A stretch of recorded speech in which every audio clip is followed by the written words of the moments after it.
Marcus, and welcome to Book 101 Review. Book 101 is all about the books that I read for the last 40 years. And today I have my special guest.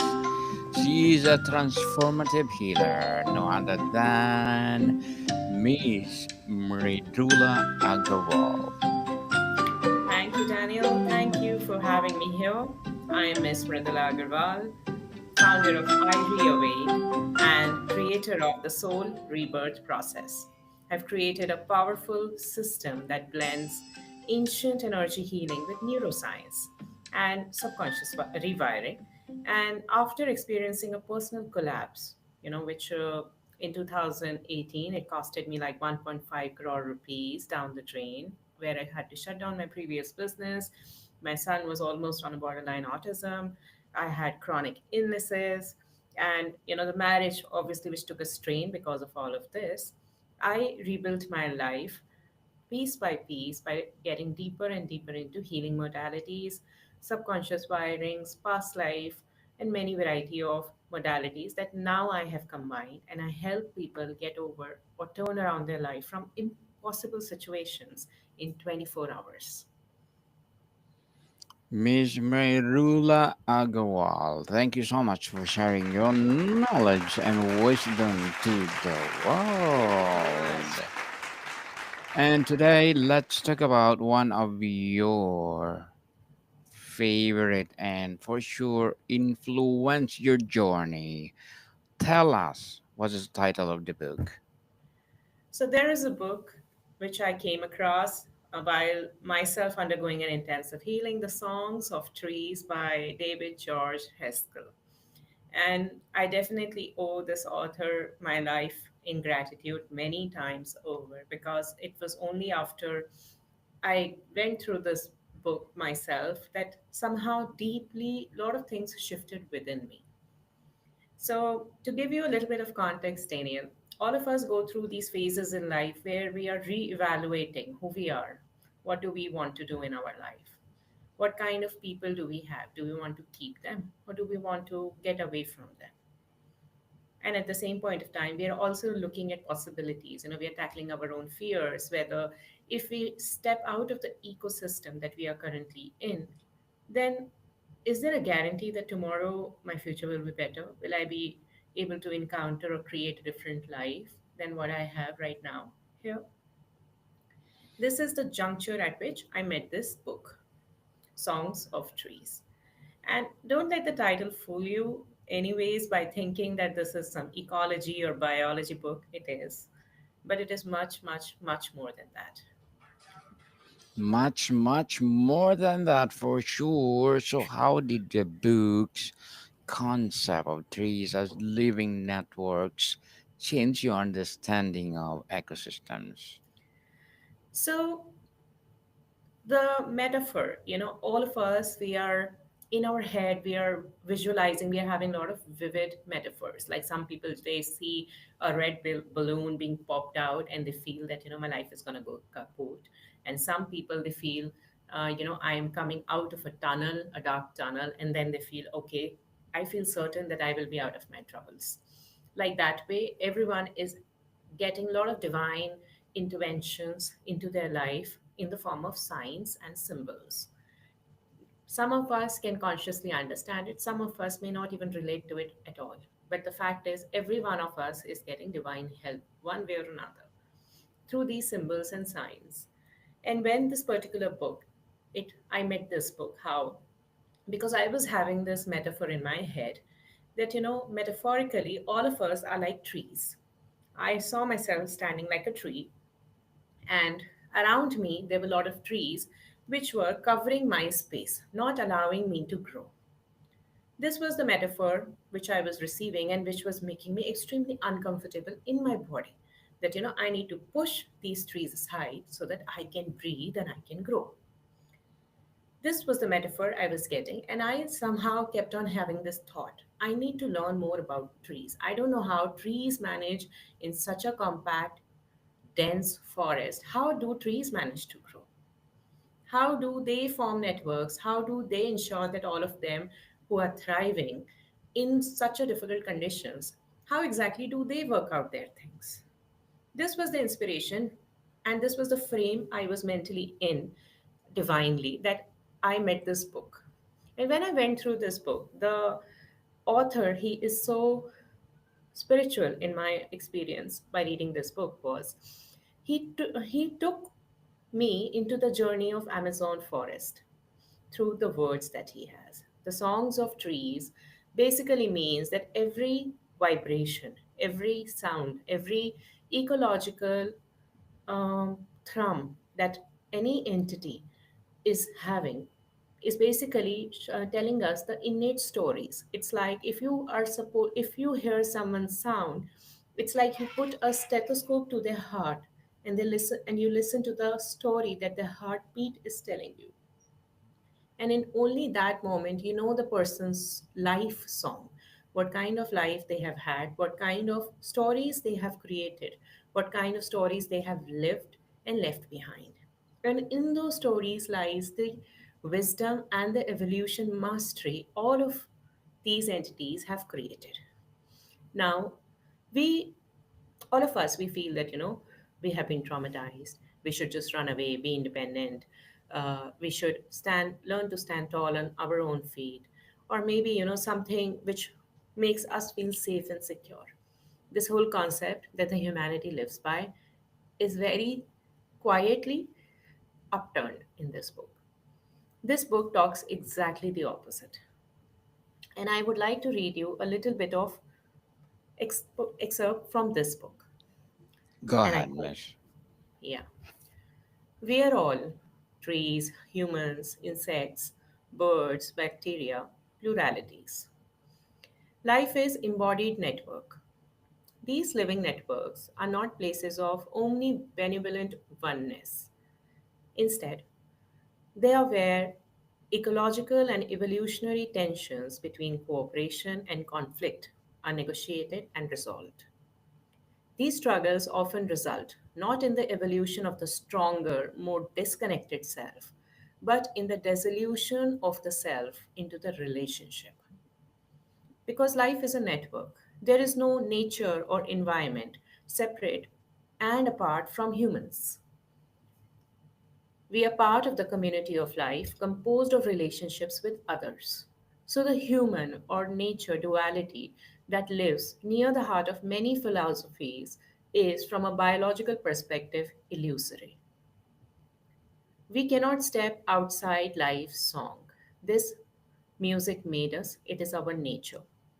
Our ethic must therefore be one of belonging, an imperative made all the more urgent by the many ways that human actions are freeing, rewiring, and severing biological networks worldwide. To listen to trees, nature's great connectors, is therefore to learn how to inhabit the relationship that gave life its source, substance, and beauty. And as I continued to read this book, the more and more I realized that as the author spoke about a particular tree, a particular ecosystem, it showcased the intelligence or the perfection with which a tree has utilized all the components of its environment, all the challenges. And like a masterful music composition, it has found a way to thrive, not by redefining the rules, not by changing the script, not by doing something defying to logic. It took what it has, molded itself into the whole rhythm, and found its own rhythm to beat.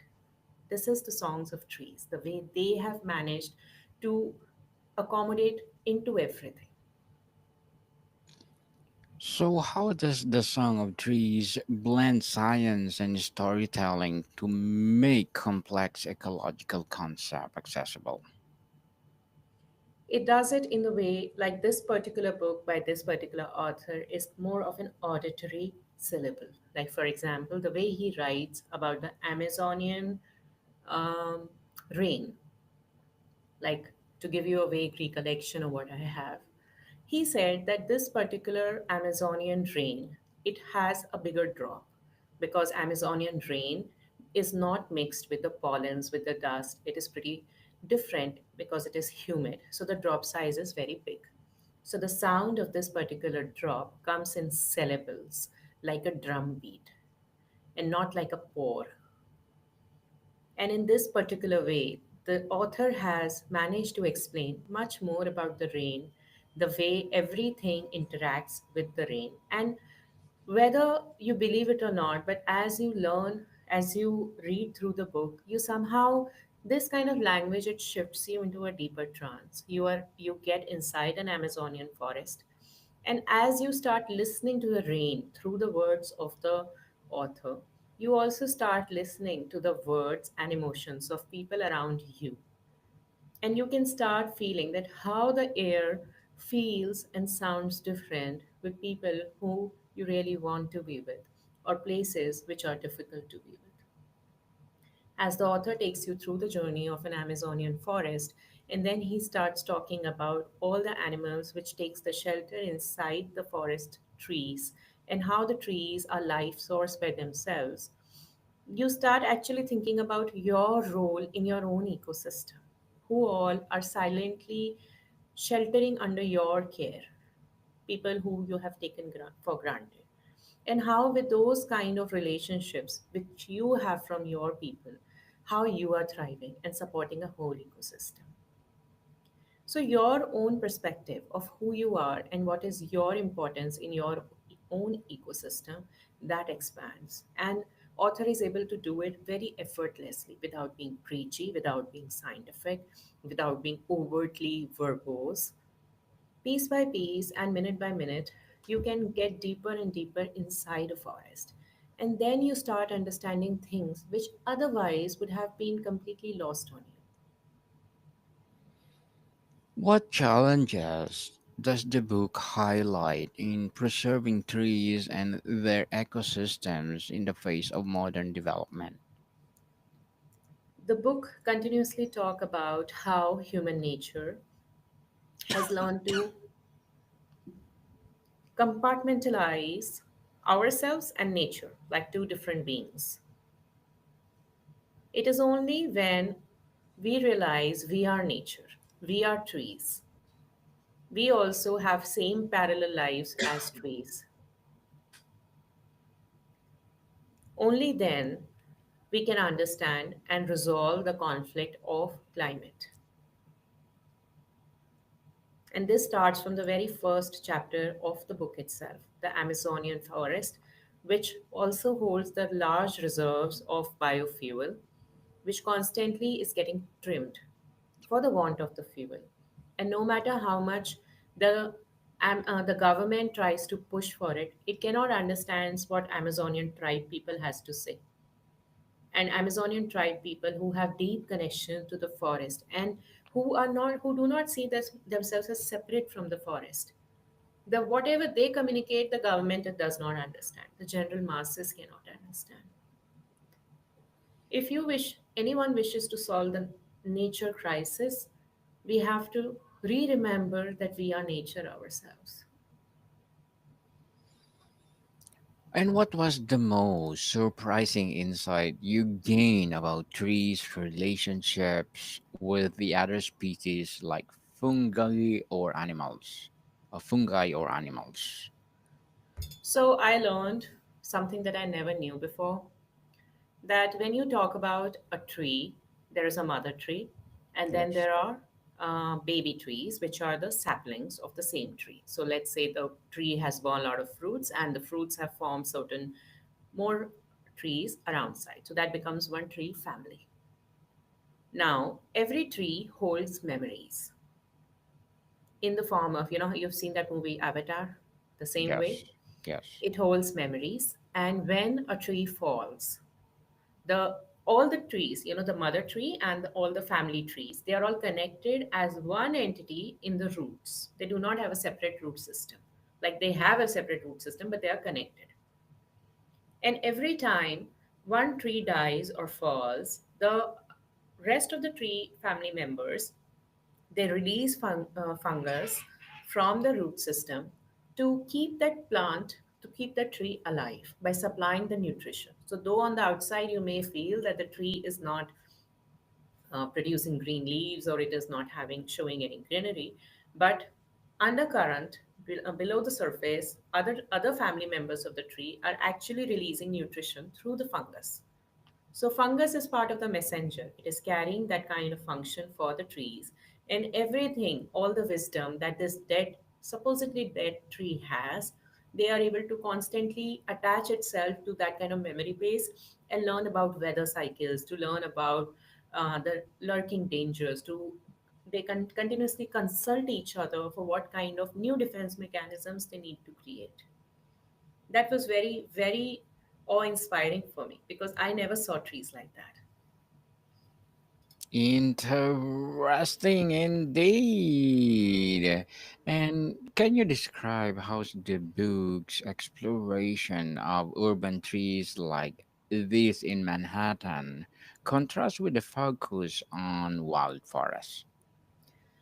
So, um the way, other than the ecological or the physiological aspects, the way this book has categorized three sections of the book are like this. The first trees, first section of the book, first third of the book is about the trees, which are by large in their own forest in which the humans are limited. So, those are the areas of the trees and how trees dominated, how trees form network there.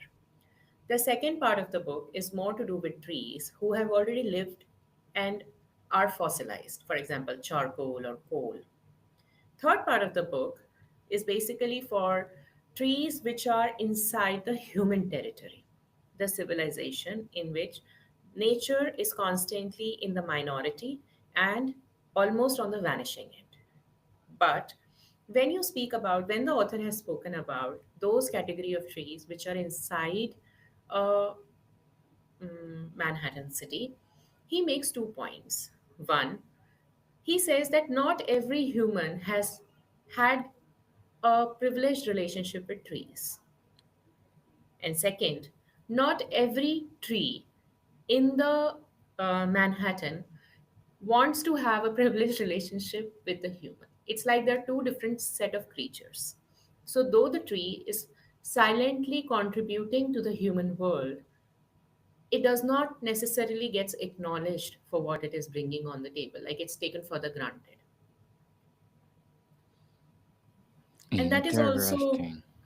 that is also very deeply insightful because there are a lot of members in our own ecosystem, in our friends, family, neighbors, societies, who we dismiss them like nobody's. And one day when somebody goes missing or the whole chain of event breaks, it is only in that moment we realize what that person held in our own life, the role and importance of that particular person. What role does the concept of networks of reciprocity play in the book's portrayal of trees as community hubs? The book talks about three main centers, from the granular perspective. The first is if we take tree as a central theme, the book talks about how this particular species of tree, for example, balsam fir, which is basically a kind of a palm tree which grows on a sandy beaches. Now, this particular book, it firstly will talk about how this tree constructs itself from the sand, the very sand on which nobody can build a castle. This particular tree has managed to take sand as the composition, and within the leaves of the trees, within the trunk of the trees, it has woven itself from the sand. And this is what it gets, this is the way it learns to protect itself and learns to thrive in adverse conditions. When this is about the tree, how the tree is interacting with the environment in order for self-sustenance. And this is pretty much like how we as humans, we learn to first self-sustain. Then talks about setting. How exactly does this tree interact with rest of the community or rest of the species? Now, trees, they do not have any hierarchy from the author's point of view as to this is a turtle or this is a tree. From author's point of view, everybody is a creature. So this particular tree then gives nesting areas for turtles' eggs. It also it also creates pockets in which the lizards can lay eggs and frogs can thrive. It also has sweet fruits for the birds, because birds are part of the ecosystem which is going to carry its fruits. It also interacts with ocean for carrying its bobbing seeds. Like that, how this particular tree again has managed to interact with this entire environment, and there is no separation between who is tree and who is the environment. There is a complete merger. None can exist without each other. It's a very symbiotic ecosystem. And every place, every chapter of the book, or if you see the whole rhythm of the book, after second or third chapter, that whole mental compartment that all of us have will start dissolving. Miss Mridula, as a transformative healer, what are your short term and long term goals? So my short-term goal is, of course, to reach many people, as many people as possible. I would love to help out people who are deeply suffering from any kind of trauma. They're not able to get out of chains of the past, or they want to create a life which seems quite far away. And my long-term uh, goal will be to make world a better place, to help the whole era to turn its tide and become more evolved beings who are kinder and more compassionate than what we are currently. More kinder, for sure. Good luck to your goals and looking forward for more success. Thank you And so much, Daniel. what would be your piece of advice for those people out there who want to be a transformative healer like you? So, anyone who is wanting to pursue the same profession, I would say do not back off. Healing can get really scary, and healing others can get really daunting, but you're on a good path. Continue, continue, and persevere. Continue and persevere for sure. And thank you for that advice, Miss Meridula. But before we wrap up our discussion for today, I'm inviting you to please do listen to my other podcast, people, my other podcast, because my abstract essay is already in fifth season, abstract poetry in second season, and my book 101 review in fifth season too. Comedy 101 in second season, and my food 101 in fifth season as well. Geography 101 in fourth season, and my baby podcast Law 101 and Mental Health 101. Love Letters in its fourth season, as well as my movie 101, Music 101, and my Science 101 and Sex 101 in its first season. Please listen to them wherever you listen your podcast. So, what's the one key takeaway you hope listeners gain from discussing the songs of trees and its stories of nature's great connectors? I think the one of the greatest takeaways would be to know that you are part of something much bigger. It's a very big cosmos, and all of us are interconnected.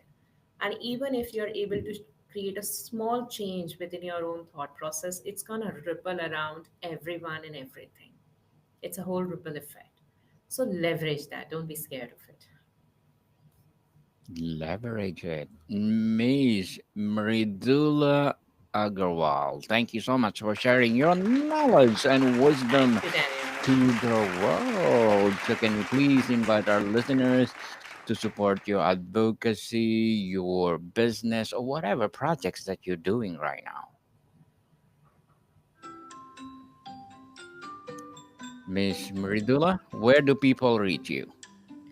So we have a website, www.ireawake.com. All the listeners can book a free 30-minute clarity call to begin with, and they can figure out what life patterns are holding you back.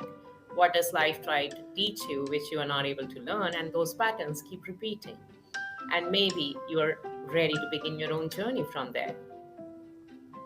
Yes, people, let's support Miss Meridula Agarwal because if you support her, for sure, more and more and more empowering, transformative healing to come. So, Miss Meridula, thank you so much for your time.